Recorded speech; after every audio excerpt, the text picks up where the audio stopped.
When the shoe fits. Chewy the draftsman could draw more perfect circles freehand than with a compass. His fingers brought forth spontaneous forms from nowhere. His mind was meanwhile free and without concern with what he was doing. No application was needed, his mind was perfectly simple and knew no obstacle. So, when the shoe fits, the foot is forgotten. When the belt fits, the belly is forgotten. When the heart is right, for and against are forgotten. No drives, no compulsions, no needs, no attractions, then your affairs are under control. You are a free man. Easy is right. Begin right and you are easy. Continue easy and you are right. The right way to go easy is to forget the right way and forget that the going is easy. Chuang Tzu is one of the rarest of flowering, rarer even than a Buddha or a Jesus. Because Buddha and Jesus emphasize effort and Chuang Tzu emphasizes effortlessness. Much can be done through effort, but more can be done through effortlessness. Much can be achieved through will, but much more can be achieved through will-lessness. And whatsoever you achieve through will always remain a burden to you. It will always be a conflict, an inner tension, and you can lose it at any moment. It has to be maintained continuously, and maintaining it takes energy. Maintaining it finally dissipates you. Only that which is attained through effortlessness will never be a burden to you, and only that which is not a burden can be eternal. Only that which is not in any way unnatural can remain with you forever and forever. Chuang Tzu says that the real, the divine, the existential, is to be attained by losing yourself completely in it. Even the effort to attain it becomes a barrier, then you cannot lose yourself. Even the effort to lose yourself becomes a barrier. How can you make any effort to lose yourself? All effort is born out of the ego, and through effort ego is strengthened. Ego is the disease, so all effort has to be left completely. Nothing is to be done. One has to lose oneself completely in the existential. One has to become again like a small child, just born, not knowing what is right, not knowing what is wrong, not knowing any distinctions. Once distinctions enter, once you know this is right and that is wrong, you are already ill, and you are far away from reality. A child lives naturally, he is total. He does not make any effort, because making an effort means you are fighting with yourself.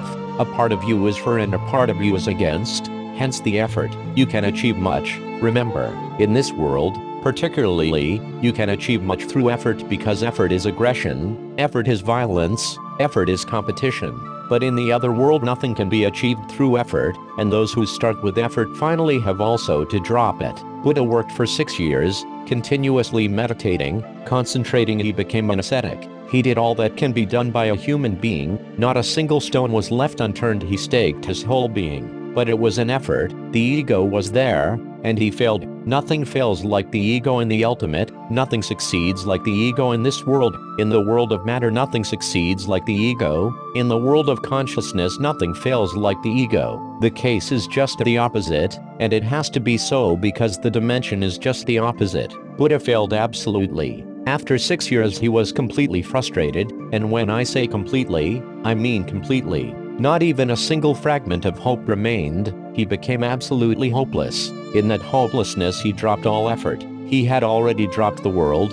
He had already left his kingdom. All that belonged to this visible world, he had left, renounced. Now after 6 years of strenuous effort he left also all that belonged to the other world. He was in a complete vacuum, empty. That night he slept a different quality of sleep because there was no ego. A different quality of silence arose because there was no effort. A different quality of being happened to him that night because there was no dreaming. If there is no effort, nothing is incomplete, then there is no need to dream. A dream is always to complete something, something which has remained incomplete, and the day will be completed in a dream because mind has a tendency to complete everything. If it is not complete, then the mind will always be uneasy. Effort is put into many things, and if they remain incomplete, a dream is needed. When there is desire, there is bound to be dreaming, because desiring is dreaming. Dreaming is just a shadow of desiring. That night, when there was nothing to be done, this world was already useless. Now the other world was also useless. All motivation to move ceased. There was nowhere to go, and there was no one to go anywhere. That night sleep became samadhi, it became satori, it became the ultimate thing that can happen to a man. Buddha flowered that night, and in the morning he was enlightened. He opened his eyes, looked at the last star disappearing in the sky, and everything was there. It had always been there, but he had wanted it so much he couldn't see it. It had always been there, but he had been moving so much in the future with the desire that he could not look at the here and now. That night there was no desire, no goal, nowhere to go, and no one to go anywhere. All effort ceased. Suddenly he became aware of himself. Suddenly he became aware of the reality as it is. Chuang Tzu says from the very beginning, don't make any effort. And he is right, because you will never make such a total effort as Buddha. You will never be so frustrated that the effort drops by itself. It will always be incomplete, and your mind will always go on saying, a little more and something will happen, a step more. The goal is near. Why are you getting dejected? Just a little more effort is needed because the goal is coming nearer every day. Because you will never make so absolute an effort, you will never be completely hopeless, and you can continue this half-hearted effort for many lives. That is what you have been doing in the past. You are not here for the first time before me. You are not here for the first time making some effort to realize the true, the real. You have done it many, many times, a million times in the past, but you are still hopeful. Chuang Tzu says, it is better to drop effort in the beginning. It has to be dropped. Either you drop it in the beginning or you will have to drop it in the end, but the end may not come soon. So there are two ways: either make a total effort, so total that all hope is shattered and you come to realize that nothing can be achieved through effort. There is not even a single small fragment somewhere in the unconscious still lingering and saying, do a little more and this will be achieved. Either make a total effort, then it drops by itself, or don't make any effort at all. Just understand the whole thing. Don't move into it at all. Remember one thing, you cannot come out of it if it is incomplete. Once entered, it has to be completed. Because the mind has a tendency to complete everything, not only the human mind, even the animal mind. If you draw a half circle, incomplete, and a gorilla comes and sees it, and if some chalk is there, he will immediately complete it. Your mind as such has a tendency to complete. Anything incomplete gives you tension. If you wanted to laugh and you could not, there will be tension. If you wanted to cry and could not, there will be tension. If you wanted to be angry and could not, there will be tension. That's why you have been ill for so long. Everything has been left incomplete. You have never laughed totally. You have never cried totally. You have never been angry totally. You have never hated totally. You have never loved totally. Nothing has been done totally.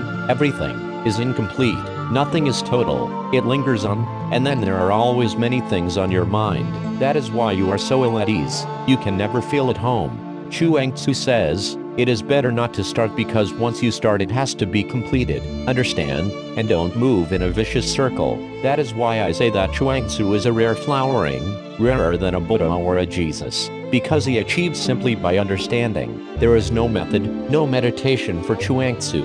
He says, simply understand the facticity of it. You are born. What effort have you made to be born? You grow. What effort have you made to grow? You breathe. What effort have you made to breathe? Everything moves on its own, so why bother? Let life flow on its own, then you will be in a let go. Don't struggle and don't try to move upstream. Don't even try to swim. Just float with the current and let the current lead you wherever it leads. Be a white cloud moving in the sky, no goal, going nowhere, just floating. That floating is the ultimate flowering. So the first thing to understand about Chuang Tzu before we enter his sutras is, be natural. Everything unnatural has to be avoided. Don't do anything that is unnatural. Nature is enough. You cannot improve upon it, but the ego says, no, you can improve upon nature. That is how all culture exists. Any effort to improve upon nature is culture, and all culture is like a disease. The more a man is cultured, the more dangerous he is. I have heard that a hunter, a European hunter, was lost in a forest in Africa. Suddenly he came upon a few huts. He had never heard that a village existed in that thick forest. It was not on any map. So he approached the chief of the village, and he said, this is a pity that you are lost to civilization. The chief said, no, it is not a pity. We are always afraid of being discovered. Once civilization comes in, we are lost. Nature is lost once you make an effort to improve upon it. That means you are trying to improve upon God. All religions are trying to do that, to improve upon God. Chuang Tzu is not in favor of that. He says nature is ultimate, and that ultimate nature he calls Tao. Tao means that nature is ultimate and cannot be improved. If you try to improve upon it, you will cripple it. That is how we cripple every child. Every child is born in Tao, then we cripple him with society, civilization, culture, morality, religion. We cripple him from every side. Then he lives, but he is not alive. I have heard that a small girl was going to a party, a friend's birthday party. She was very small, just 4 years old. She asked her mother, "Were there such parties and dances when you were alive?" The more cultured and civilized, the more dead. If you want to see perfectly dead men and yet still alive, go to the monk in the monasteries, go to the priests in the churches, go to the Pope in the Vatican. They are not alive. They are so afraid of life, so afraid of nature, that they have suppressed it from everywhere. They are already in their graves. You can paint the grave, you can even make a marble grave, very valuable, but the man inside is dead. A drunkard was passing through a graveyard and he saw a beautiful grave made of pure white marble. He looked at the grave, looked at the name on it. The grave was that of the famous Rothschild. He laughed and said, "These Rothschilds, they know how to live." Culture kills you. Culture is a murderer. Culture is a slow poison. It is a suicide. Chuang Tzu and his old master, Lao Tzu, are against culture. They are for nature, pure nature. Trees are in a better position than you. Even birds, fishes in the river, are in a better position because they are more alive. They dance more to the rhythm of nature. You have completely forgotten what nature is. You have condemned it to the very root. And if you want to condemn nature, you have to start by condemning sex, because the whole of nature arises out of it. The whole of nature is an overflowing of sex energy, of love. The birds sing, the trees flower. This is all sexual energy, exploding. Flowers are sex symbols. The singing of the birds is sexual. The whole of Tao is nothing but sex energy. The whole of nature propagates itself, loves itself, moves into deeper ecstasies of love and existence. If you want to destroy nature, condemn sex, condemn love, create moral concepts around life. Those moral concepts, howsoever beautiful they look, will be like marble graves and you will be there inside them. Some drunkard may think that you know what life is, that you know how to live, but anyone who is in this state of awareness is in no state even to call you alive. Your morality is a sort of death. Before death kills you, the society kills you. That is why Chuang-Tzu's message is one of the most dangerous, the most revolutionary, the most rebellious, because he says, allow nature, and don't give any goal to nature. Who are you to create goals and purposes? You are just a tiny part, an atomic cell. Who are you to force the whole to move according to you? This is most dangerous for people who are religious, for people who are moralistic Puritans. This is a most dangerous message. This means break all the barriers, allow nature to erupt. Dangerous it is. I have heard that a head nurse was introducing a new nurse, who had just come from college, to the hospital. She was taking her around the hospital to show it to her. She introduced the various wards. This is a cancer ward, this is a tuberculosis ward, and others and others. Then she came to a big hall, and she said, "Look, and remember well, this is the most dangerous ward of all. This is the dangerous ward." The new nurse looked, but she couldn't see what the danger was. So she asked, "What is the matter? Why is this the most dangerous ward? Even in the cancer ward you didn't say that it was dangerous." The head nurse laughed and she said, "These people are almost healthy, that's why this is the most dangerous ward. So be alert, health is always dangerous." Priests are afraid of health because health is immoral in their eyes. You may or may not have heard of one of the thinkers of this century, a German thinker, very famous in his day, Count Kaiserling.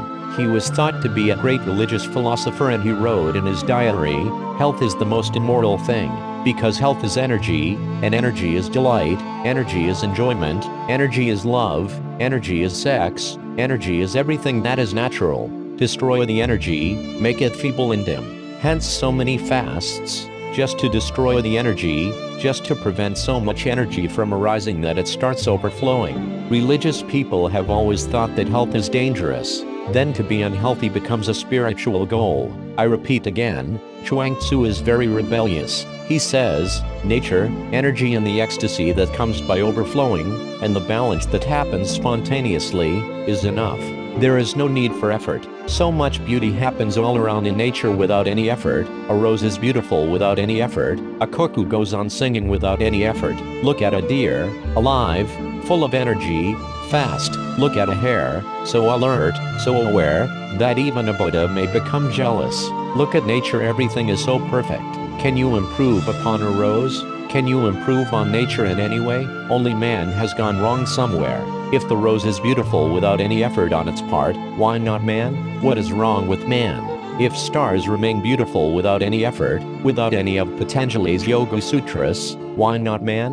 Man is part of nature, just as stars are. So Chuang Tzu says, be natural, and you will flower. If this understanding enters you, deeper and deeper and deeper, then all effort becomes meaningless. Then you are not constantly making arrangements for the future, then you live here and now, then this moment is all, then this moment is eternity, and Buddhahood is already the case. You are already a Buddha. The only thing that is missing is that you have not given it any chance to flower because you are so engaged in your own projects. A flower flowers without any effort because the energy is not dissipated in any projects. The flower is not planning for the future, the flower is here and now. Be like a flower, be like a bird, be like a tree, a river, or the ocean, but don't be like a man, because man has gone wrong somewhere. Nature, and to be natural, effortlessly natural, spontaneously natural, that is the essence of all the teaching that Chuang Tzu is going to give to you. Now we will enter a sutra.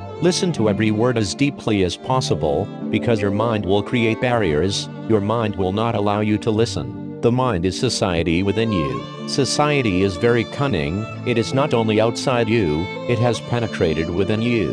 That is what your mind is, and that is why all those who know are against the mind and for nature, because mind is an artificial thing, implanted in you by society. So when you listen to Chuang Tzu, your mind will create barriers. Your mind will not like to listen because what he says is so against the mind. If you allow it, if you put aside your mind and allow it to penetrate you, the very listening will become meditation, the very listening will transform you. There is no other thing to be done, just listening. Chuang Tzu believes in understanding, not in meditation. And if I say you have to meditate, it is only because I feel that understanding is so difficult for you. Meditation will not lead you to the goal, no method can lead you to the goal. There exists no method, no technique. Meditation will only help you to understand. It will not lead you to the truth, it will only destroy the mind, so that whenever there is truth, you can see it. Chui, the draftsman, could draw more perfect circles freehand than with a compass. Chuang Tzu talks about a draftsman of the name Chui, who could draw more perfect circles freehand than with a compass. Really, the compass is needed because you are afraid. If you are not afraid, you yourself can draw perfect circle without any help.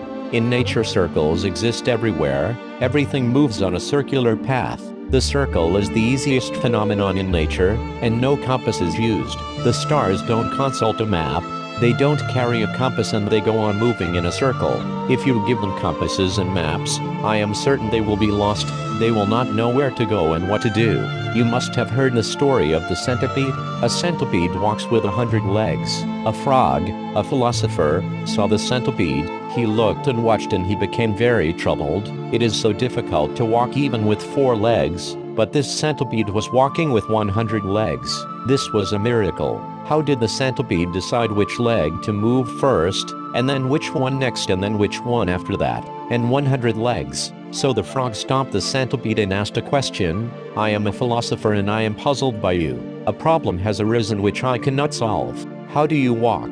How do you manage it at all? It seems impossible. The centipede said, I have been walking all my life, but I have not thought about it. Now that you ask, I will think about it and then I will tell you. For the first time thought entered the centipede's consciousness. Really, the frog was right. Which leg should be moved first? The centipede stood there for a few minutes, couldn't move, wobbled, and fell down. And he said to the frog, please don't ask another centipede this question. I have been walking throughout my life and it was never a problem, and now you have killed me completely. I cannot move, and 100 legs to move. How can I manage? Life moves in a perfect circle, life moves perfectly, there is no problem. Chuang Tzu says of Chui that he could draw more perfect circles freehand than with a compass. You need a compass because you are not confident of life, you need moralities, precepts, principles, Bibles, Qurans, Jiddas to direct you because you are not confident of the inner force. That is your life. And these Bibles, Qurans, Injustice. They have created the same situation for you that the Fra created for the centipede. So many precepts to be followed, so many principles to be managed, so many moral concepts. You have so many things imposed on you that your inner life cannot be spontaneous. You go astray, not because of any evil force, but because of the do-gooders. It is not a devil which is leading you towards wrong, it is your priests, your leaders, your so-called saints. This is very difficult. It is easy to believe in a devil, so you throw all the responsibility onto the devil. There is no devil, I tell you. And that is what Chuang Tzu is saying also. Chuang Tzu says, there is no God, there is no devil, only life exists. Priests create God and priests create the devil because priests create the distinction between wrong and right. And once the distinction enters your mind, you will never be right. Nature is right. Once the distinction enters your mind that this is wrong and that is right, you will never be right, you will never be at ease, you will never feel relaxed, you will always be tense, and whatsoever you do will be wrong because the distinction creates confusion. The whole of life is so silent and meditative. Why is so much effort needed for you? It is because there is distinction. Chui the draftsman could draw more perfect circles freehand than with a compass. If you are not self-conscious, your life moves automatically. That compass is self-consciousness. You do anything self-consciously and you will be in trouble. You talk the whole day, you go on chattering with friends, and there is no problem. But if I ask you to come here and talk from this chair to the friends who have gathered here, you will be in the same position as the centipede. And yet you have been talking your whole life and there was never a problem. Why does this problem come in? The problem comes in because now you are self-conscious. Now so many persons are looking at you, watching you, that now you cannot be at ease and spontaneous. Now you project, now you want to plan, now you want the people to like you. Whatsoever you say, you would like them to be impressed. Now you are self-conscious. Otherwise everybody is a talker, a born talker. People go on talking and there is never any problem. But once you put them in a pulpit and tell them to talk to an audience, something goes wrong. What goes wrong? Nothing has changed, but self-consciousness has entered, and self-consciousness is the problem. His fingers brought forth spontaneous forms from nowhere. His mind was meanwhile free and without concern with what he was doing. No application was needed. His mind was perfectly simple and knew no obstacle. His fingers brought forth spontaneous forms from nowhere. Nowhere means everywhere. Nowhere means the ultimate void. Nowhere means the ultimate source, the very basis of life. From where are you breathing so perfectly? Chuang Tzu says you are not breathing, rather, it breathes you. You are not breathing, because what do you have to do with it? Nothing. And breathing is a false notion. It would be better to say, nature, it, breathes me. Then the whole gestalt changes. Then the whole emphasis is on nature, not on you, not on the ego, but on it, the vast, the infinite that surrounds you, the basis, the very basis it breathes you. When you fall in love, is it really you who falls in love or does it fall in love through you? When you are angry, are you angry?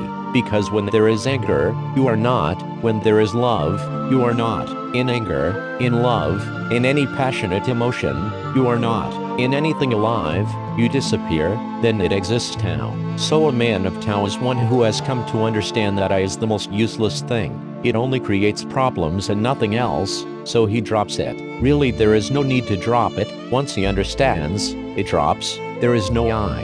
Then he lives, then he eats, then he loves, then he sleeps. But there is no I, it lives through him. Then there is no burden and no tension and no anxiety. Then he becomes a child. Then his mind is free, without concern. You cannot do anything without concern. Whatsoever you do, the ego comes in, concern comes in, and then there is anxiety. Look at this phenomenon. A surgeon operates, and he is a perfect surgeon. But if his wife is on the operation table, he cannot operate, his hand trembles. At other times, he works like a perfect mechanism, but when his wife is on the table, he cannot operate. Some other surgeon is needed. What has happened? Concern has entered. With other patients there was no concern. He was detached. He was not concerned this way or that. He was simply a surgeon, a natural force, working. The mind was not there. He was perfect. But now that his wife is there, concern has entered. Will the operation succeed or not? Will I be able to save my wife or not? Now, these problems are there. His mind has a concern, then his hand trembles. Your whole life is a trembling because you have been carrying so many concerns, and then you cannot draw a perfect circle, and you're writing. There is a science about reading your writing and through it, your mind. There is a definite basis to it because when you write, your trembling enters it, and when you sign your name you are the most concerned. Then your trembling is there, and with a magnifying glass that trembling can be observed, can be detected. That trembling can show much about you because whatsoever you are doing it.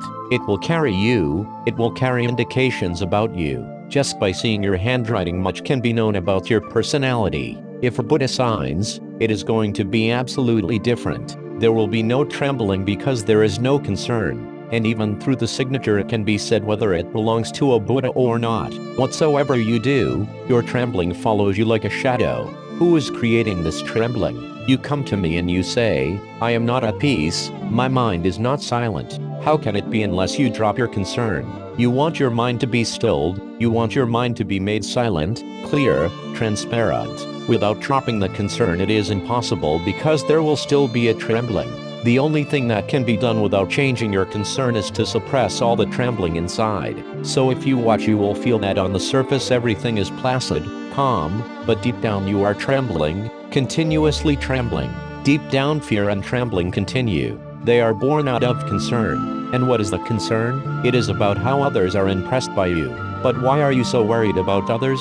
So worried that you cannot live at all? Everybody is wondering what others are thinking about them, and the same is the case with others. They are worried about you, and you are worried about them. Once it happened that Mullah Nasruddin was walking on a path. It was a lonely path, the sun had set, and darkness was descending. Suddenly he felt afraid because a few people were coming, in a band, and he thought, these must be dacoits, robbers, and there is nobody else here, only myself. So he jumped over a wall that was just nearby and found himself in a graveyard. A newly dug grave was there, so he climbed into it, somehow calmed himself, closed his eyes, and waited for the people to pass so he could go home. But the people had also seen that somebody was there. Mullah had jumped suddenly, so they also became afraid. What was the matter? Was somebody hiding there, or doing something mischievous? So they all jumped over the wall. Now, Mullah was certain, I was right, I inferred right, they are dangerous people. Now nothing more can be done, I must pretend that I am dead. So he pretended. He stopped his breathing because you cannot rob or kill a dead man. But the people had seen the man jump, so they became very worried. What was he doing? They gathered around, looked in the grave, and they said, what is the idea? What are you doing? Why are you here? Mullah opened his eyes, looked at them, then became certain that there was no danger. He laughed, and said, now, here is a problem, a very philosophical problem. You asked me why I am here, and I would like to ask why you are here. I am here because of you, and you are here because of me. It is a vicious circle. You are afraid of others, others are afraid of you, and your whole life becomes a mess. Drop out of this nonsense, drop out of this vicious circle, don't be concerned with others. Your life is enough, don't be concerned with others. And I tell you that if you can live unconcerned, your life will flower, and then others can share in it. You would like to share, and you can give much to others, but first you must stop thinking about others and what they are thinking about you. This about is very dangerous. Nobody is at ease, nobody is at home. Because of others, everybody is chasing everybody else, and life has become a hell. His fingers brought forth spontaneous form from nowhere. His mind was meanwhile free and without concern with what he was doing. Don't be concerned about what you are doing, do it so wholeheartedly that the very doing becomes a bliss. And don't think of great things, there is no such thing as great or small. Don't think that you are to do great things, play great music, paint great paintings, that you are to become a Picasso or a Van Gogh, or something else, a great writer, a Shakespeare, or a Milton. There is nothing, no great things, no small things. There are great men and small men, but things are not great and small. And a great man is one who brings his greatness to every small thing that he is doing. He eats in a great way, he walks in a great way, he sleeps in a great way. He brings the quality of greatness to everything. And what is greatness? Nature. Nothing is greater than nature. Eat like an emperor. That doesn't depend upon the quality of the food, it depends on the eater, the way he celebrates it. Even with just bread, butter, and salt, you can be an emperor. It happened that Epicurus had a garden just near Athens. He was also one of the rarest of men, just like Chuang-Tzu. He didn't believe in God. He didn't believe in anything, because belief is nonsense. Only foolish people believe. A man of understanding has faith, not belief. Faith is different. Faith means trusting life, trusting it so absolutely that one is ready to go with it, anywhere. He had a small garden, and he lived there with his disciples. People thought that he was an atheist, immoral. He did not believe in God. He did not believe in scriptures. He did not believe in any temple. He was an atheist, but he lived in such a great way. His life was superb, magnificent even though he had nothing, even though they were very poor. The king heard about them, and wanted to see how they lived, and how they could be happy without belief. If you cannot be happy even with a belief in God, how could these people be happy without God? So he came one evening to visit Epicurus' garden. He was really surprised, amazed. It was a miracle. They had nothing, almost nothing, but they lived like emperors. Like gods they lived. Their whole life was a celebration. When they went to the stream to take their bath, it was not simply a bath, it was a dance with the river. It was getting in tune with the river. They sang, and they danced, and they swam, and they jumped, and they dived.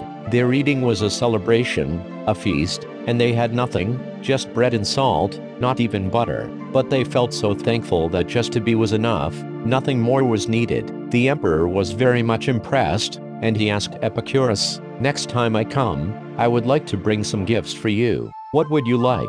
Epicurus said, "Give us time to think. We never thought that anybody would give us gifts, and we have so many gifts from nature. But if you insist, then bring a little butter, nothing else. Just that will do." Life can become a celebration if you know how to live without concern. Otherwise life becomes a long prolonged disease and illness which culminates only in death. His mind was meanwhile free and without concern with what he was doing. No application was needed. His mind was perfectly simple and knew no obstacle. You need to learn everything because you have forgotten your nature completely. Now psychologists are proposing that there must be training for love, because people are by forgetting how to love. Much literature has come into existence. The art of love, how to love. People have completely forgotten sexual orgasm, sexual ecstasy. No animal needs any training.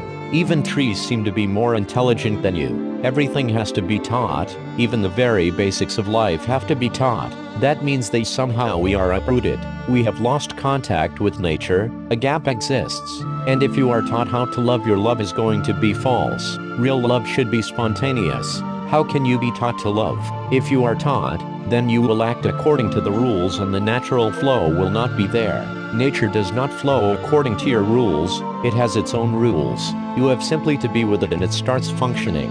The day is not very far away when we will have to teach people how to breathe. Right now you laugh about it, but if you went back and asked Epicurus, will there be a time when people will have to be taught how to achieve orgasm, he would have laughed. Because animals achieve it without any teaching, no masters, no Johnsons are needed, no Kinsey report is needed. Animals simply love. Love happens naturally. Now there are clinics in the United States where they teach people how to achieve orgasm. And if through learning and training you achieve orgasm, remember well, it is not the real thing. Because then you are manipulating it, then you are controlling it, then somehow you are forcing it, and orgasm happens only in a let go, and a let go cannot be taught. You cannot teach people how to go to sleep.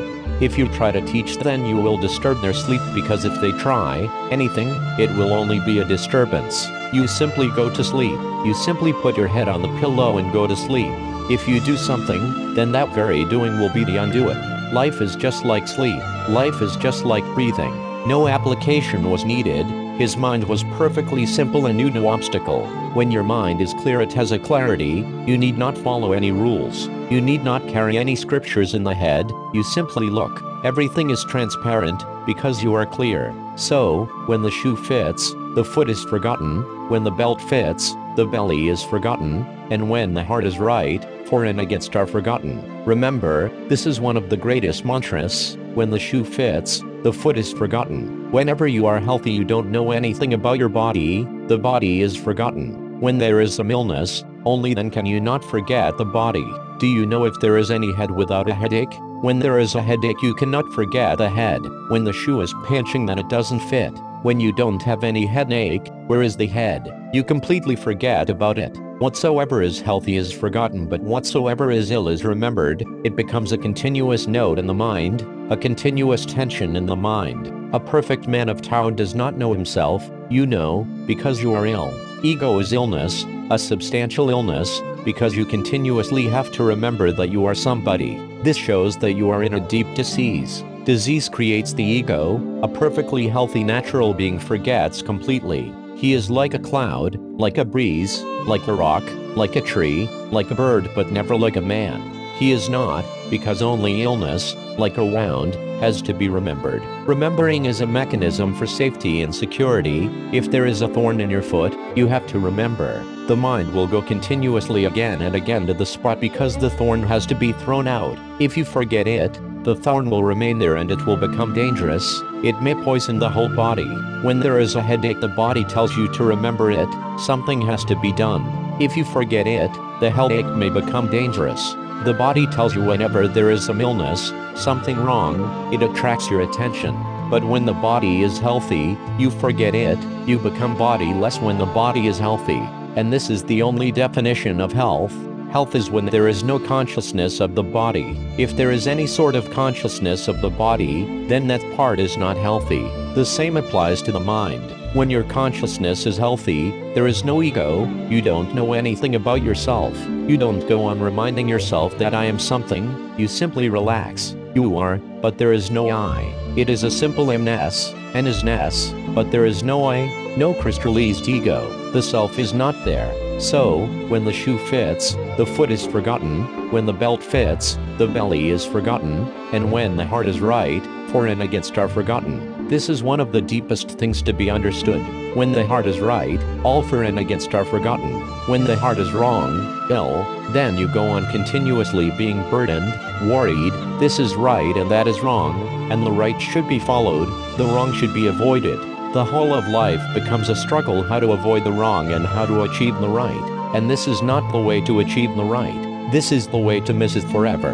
Look, you have anger, sex, greed. If you say anger is wrong, then your whole life will be passed in an angry state. Sometimes you will be angry, and sometimes you will be angry because of your anger. That will be the only difference. Sometimes you will be angry, and when the anger is gone you will be angry because of the anger. You call this repentance. And then you will decide never to be angry again, but you will be angry again, because both states are anger. Sometimes you are angry against someone else, sometimes you are angry against yourself because you are angry. If you are against sex and you say that it is wrong, as the whole world has said, then you will be sexual, and, after your sexuality has passed, you will feel guilty.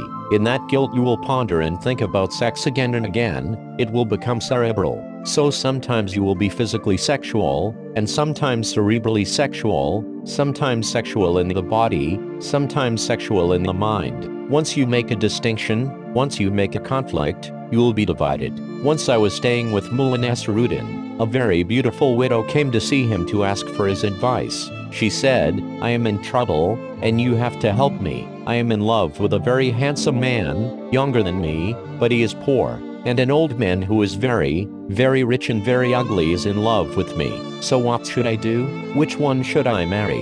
Mullah Nasruddin closed his eyes, pondered, and said, marry the rich man, and be good to the poor. This is how all conflict arises. This is how you choose both the alternatives. Then you become divided. Whenever you say that this is right and that is wrong, you are already divided, and your whole life will be a conflict. From this polarity to the other you will move like a pendulum. Don't be against anything. Why? Because whenever you are against anything it means that deep down you are for it. Otherwise why be against it? A man who is not angry deep down will not be against anger. Why should he be? A man who is not greedy deep down will not be against greed. Why should he be against it? There is no problem for him. It is not a choice. He has not made any distinction. Remember, it is always greedy persons who are against greed, sexual persons who are against sex, angry persons who are against anger, violent persons who are against violence. Then what do? They create an opposite goal. If you are violent, non-violence will become the goal. And how can a violent man become non-violent? What will he do? There is only one possibility, He will be violent towards himself, that's all. What else can he do? A violent man, how can he be non-violent? An angry person, how can he be without anger? And if an angry person cultivates non-anger, in his non-anger there will also be anger, because you cannot cultivate anything without you entering it. The anger will enter the non-anger, the violence will enter the non-violence. If you look around, if you watch rightly, you cannot find more violent people than those who have non-violence as their goal, and you cannot find more sexual, pervertedly sexual people than those who have brahmacharya, celibacy, as their goal. Chuang Tzu says, don't make distinctions, otherwise you will be divided. Once divided, you are too split. A person who is split cannot be natural. Nature exists in unity, it is a deep harmony, there is no conflict at all. Nature accepts everything, there is no choice, it is a choiceless let go, don't choose. And this is the miracle, if you don't choose to be against anger, then when anger comes you are simply angry. Don't choose against anger. When anger comes simply be angry, and when anger goes, let it go. Don't repent, don't let it continue inside the mind, don't make it a continuity, don't be against it. When anger comes, it comes. What can you do? When it doesn't come, it doesn't come. You have no choice. Then a miracle happens. Without choice you become so alert that your energies are divided no longer. And when energies are undivided they are so powerful, so tremendous that anger becomes impossible, because anger is part of weakness. Remember this, the weaker you are, the more angry, the stronger you are, the less angry. If you are absolutely strong, there will be no anger. Remember this, the weaker you are, the more greedy really, the weak has to be greedy to protect himself, and the stronger you are, the less greedy. When the energy is total in you, not divided, not split, you are a unity. Greed disappears, because greed belongs to a weak mind, a split mind. And when you are split, there will be anger, and you will fight against it, and a bigger split will be created and more energy will be dissipated, and you will become full of inner turmoil, anarchy, not one harmonious note anywhere. Everything will be out of tune, and the more you make an effort to bring it to a tuning, the more trouble there will be, because you have missed the first step, and you will go on missing it to the very last. The first step is that when the heart is right, for and against are forgotten. So what to do? Forget for and against and let the heart settle. One thing is certain, you have been fighting against anger for so long but still you are angry, so try Chuang Tzu's way. You are not going to lose anything. You have tried to be non-sexual and you remain sexual. On the contrary, you have become more perverted. Sex has become more poison, so try Chuang Tzu. You are not going to lose anything.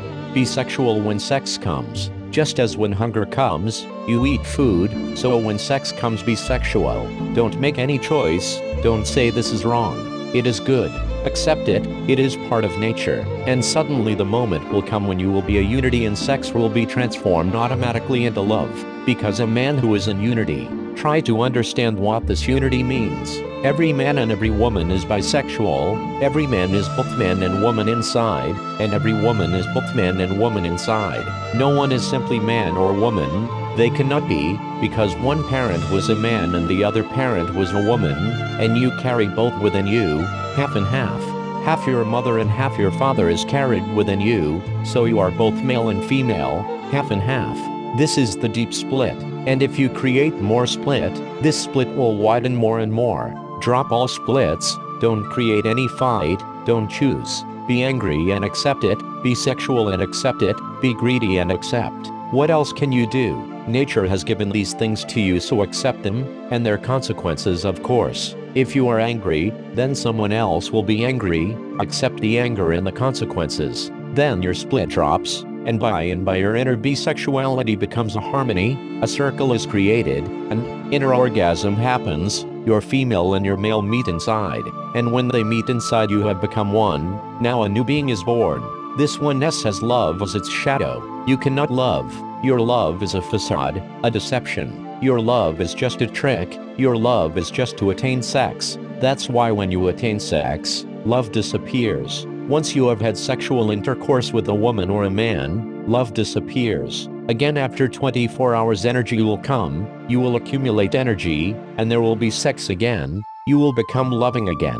So love is just a means to have sex, that's why you cannot love your own wife or husband, very difficult. How can you love?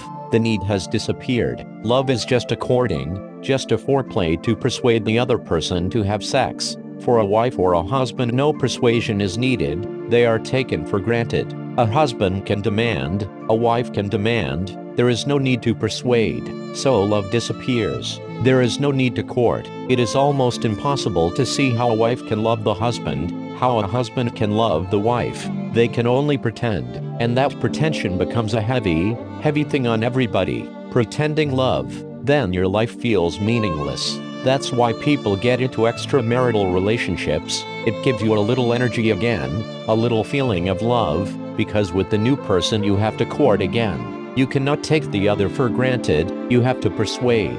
Before you seduce, persuasion will be needed. Your love is just a persuasion. It cannot be otherwise, because love happens only when you have become a unity, not before. The word sex is very beautiful. The original root of the word sex means division. Sex means division. If you are divided inside, then sex will be there. When you hanker after a woman or a man, what is happening? Your one part is hankering to meet the other part, but you are trying to meet the other outside. You can meet for a single moment, but again you will be alone, because outside there can be no eternal meeting. Sex is bound to be just momentary because the other is the other. If you meet your inner woman or man inside, then the meeting can be eternal, and when all divisions are lost, this meeting happens. This is an alchemical transformation. Your woman and man meet inside and you become one. And when you are one, you will have love. Love is the quality of a Buddha or a Christ or a Chuang Tzu. You are just playing with false coins. You cannot love.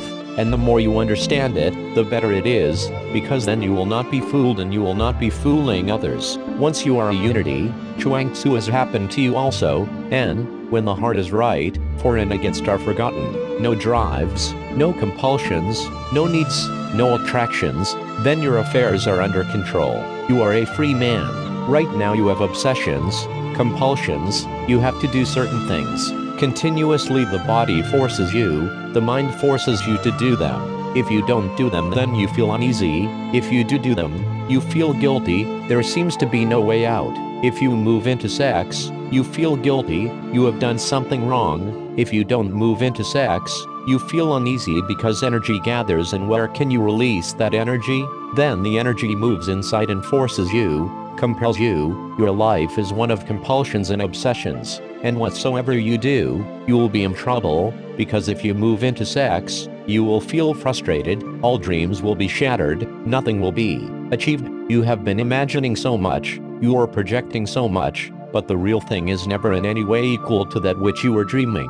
The more you dream, the more the actual will be frustrating, and then you feel, why waste energy? Why get into relationships and unnecessary complexities? Because when the other enters, he will bring his own problems, so every relationship becomes a burden. It is not freedom, because every relationship arises from compulsions. Only a man whose heart is at ease, one who has become a unity, is a free man. That doesn't mean that he will go to the Himalayas, or escape to Tibet. No, he will be here, but he will be here with a different quality. He will love, he will have compassion, there will be relationships, but he will remain free. No relationship comes out of obsession, it is just his sharing, he shares his being. He has too much, so he gives it. And if you accept his gift, he feels deeply grateful to you. Look, your love is just a technique to obtain sex. His love is not to achieve anything. His love is not to get anything from you. His love is just a sharing. He has it. He has so much that he gives some to you. And the more he gives, the more it grows. His being moves in a different dimension. Just look, go into the garden and see. If flowers are left on the plants, then more flowers will not come. Have been observing it. I have never allowed anybody to pluck flowers, but if on a rose bush, 5 flowers have grown and you don't pluck them, no more will come, and those 5 will soon die. If you pluck 5, 10 will come. If you pluck 10, 20 will come. The more you pluck, the more flowers the tree will give you. The same is the case when you are a unity, you have become a flowering tree. The more you give, the more you find will come. The more you share, the more you grow in it. Bliss grows higher and higher, ecstasy goes deeper and deeper. Share it, because unshared, everything dies. But the basic thing is, don't be for and against, then you will be a free man. Easy is right. For you the case is just the opposite. You always choose the difficult because the difficult gives you a challenge and challenge gives you the ego. Difficult is right for you, easy is never right, because with the easy there is no conquering, the ego cannot feel fulfilled. The more difficult a task, the more the ego feels exhilarated, ecstatic. It has to be done. Everest has to be conquered. The moon has to be conquered. Somebody asked Edmund Hillary, who was the first to reach the top of Everest, why so much effort? For 100 years man has been trying and many have died, they never came back. Why this desire to climb Everest? And what is there? There is nothing. For 100 years many people simply died, lost their lives, never came back, but again, every year, a group would go and try. And this is beautiful. No Indian has ever bothered, and Everest is in India. No Tibetan has ever bothered, and Everest is on the boundary of Tibet. Why? Groups come from the West every year. When Hillary climbed it and came back, he was asked, why? He said, because Everest was there, and unless it is conquered, I cannot feel easy. It remains there, unconquered, a challenge to the ego. Just because it is there, it has to be conquered. The difficult attracts. The more difficult it is, the more it attracts you. It becomes more valuable because through it, if you conquer, you will achieve a greater ego. Even if you fail, you will achieve a greater ego because you at least tried, while others have not tried at all. If you achieve with the easy, nothing is achieved because the ego cannot feel greater. And if you fail, much is lost because everybody will say, such an easy thing, and you couldn't achieve it. Ego is always attracted magnetically to the difficult, but easy is right. So ego is never attracted towards the right, it is always attracted towards the wrong. A person becomes a criminal because crime is difficult. A person becomes a politician because politics is difficult. A person becomes mad about money because making money is difficult. For anything that is difficult, people will go mad. Not that anything is achieved, but just because it is there, like in Everest, a challenge, it has to be conquered. Look at your successful people, those who have succeeded. Look at them. What have they attained? They may have reached Everest, okay, but there is nothing there. One has to come back. Look at your presidents, prime ministers, Rockefellers. What have they achieved? Nothing. They know deep down that they have achieved nothing. But one thing they have done, the most difficult thing, history will remember them. History always remembers foolish people, because fools make history and fools write it. Chuang Tzu makes no history, because easy is right. So how can you make history if you are easy? If you win a war and kill millions of people, you make history. If you just brush your teeth in the morning, how can you make history? And easy is right. You take a bath, and you sing a little song, how can you make history? You eat your food and you silently go to sleep without any dreams. How can you make history? No. History takes no notice of persons who are easy and natural. History takes notice of people who are mad, obsessed with something, who create trouble in some way or the other. And difficult is wrong, easy is right. Be easy and don't try to be in history. Leave it for fools and mad people, you just stay out of it. Because you cannot have both. Either you can have life, or you can be remembered in history. If you have life, you will be just an easy and simple man, doing simple and small things, and enjoying them. You will not create any trouble for anybody, nobody will take any notice of you, you will exist as if you never existed. That is what easy is, existing as if you are not existing as if you are not in anyone's way. Nobody will know about you, but there is no need. You will enjoy, you will attain to the highest peak of ecstasy. Easy is right, easy is right. Begin right, and you are easy. And this is the criterion, doing anything, if you feel easy doing it, it is right. If you feel uneasy doing it, something is wrong. If you are tense, it means you are living an uneasy life. If you cannot sleep, cannot relax, cannot let go, it shows you are living an uneasy life. You are after difficult things, impossible things. Change your style of life, you are on the wrong path. Begin right and you are always easy, begin right and you are always at rest. That is the criterion. So always look at what happens when you do something. If you become peaceful, if you become restful, at home, relaxed, it is right. This is the criterion, nothing else is the criterion. What is right for you may not be right for somebody else, remember that too. Because what is easy for you may not be easy for somebody else, something else may be easy for him. So there can be no universal law about it. Every individual has to work it out for himself. What is easy for you? Don't listen to the world, because there are people who would like to impose their laws on you. These people are enemies, criminals. Nobody who has understood life would like to impose anything on you. He will simply help you to be easy so that you can find what is right for you. Continue easy and you are right, and then live in such a way that you are always easy.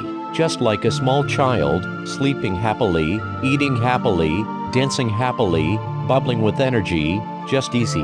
Remember, nobody will take any notice of you. People may even think you are mad, because if you are serious, they think you are valuable. If you go on laughing and you make your life fun, they think you are a fool. Let them think. You be a fool, but be easy. Don't be a wise man in uneasy, because no wisdom can flower in an uneasy life. That wisdom is false, it is borrowed. Be easy. And it is not difficult to be easy. Once you understand that, you can find your path. Continue easy and you are right. Beautiful is Chuang Tzu, incomparable is Chuang Tzu, unique is Chuang Tzu. Because he says, continue easy and you are right. He doesn't say, be non-violent, then you are right. Be truthful, then you are right. Don't be angry, otherwise you will be wrong. Don't be sexual. No, nothing. He says, be easy and continue easy, and you are right, and then you choose your own path. He gives you the essence, not particular directions, but just a universal truth. The right way to go easy is to forget the right way, because if you are too concerned with the right way, you will become uneasy. So even with Chuang Tzu, be easy, otherwise you will become uneasy. And you are so efficient at becoming uneasy, that you can even turn Chuang Tzu into a madness. The right way to go easy is to forget the right way. Just forget, be easy, that is all. And forget that the going is easy, that too. Otherwise you will become too attached to easiness, and then easiness will also become a rock on your chest. If you go to Chuang Tzu and say, now I have become easy, he will say, go, throw this. You are still carrying it. When you are easy, no concept, no notion is made out of it. When you are easy, why say it, why even carry it? Because if you carry it, sooner or later it will become a wound. An easy man is simply easy, and forgetful. He does not know that he is easy, he does not know that he is right, he does not know that he is valuable in any way. He simply lives his easiness. And whenever you come to a person who lives his easiness easily, simply, without being aware, you will be able to smell it. Tension has its own smell and easiness has its own smell, but you may not be impressed by it. You are so tense, you are always impressed by tense people, people who act, people who are sitting on their thrones, like statues. Then you are impressed, the thing seems so difficult. Are you impressed by a child? Do you look at a child playing? Nobody is impressed. Then you cannot be impressed by Chuang Tzu. Then you cannot be impressed by a really easy person because he may not make any impact on you. But if you understand, you will smell a different vibration around a person who is easy. And how will you feel it? What will be the way? The way will be that near a person who is easy you will also feel yourself becoming easier, more relaxed. A really relaxed man will make you relaxed. A tense man will make you tense. With a man who lives naturally you will feel that you are at home. He will not force you in any way. He will not try to change you in any way. He will accept you. He will be accepting. Through his acceptance you can learn acceptance, and if you can accept yourself, nature takes over. And once nature takes over, the ocean is not very far, the river is constantly flowing towards it.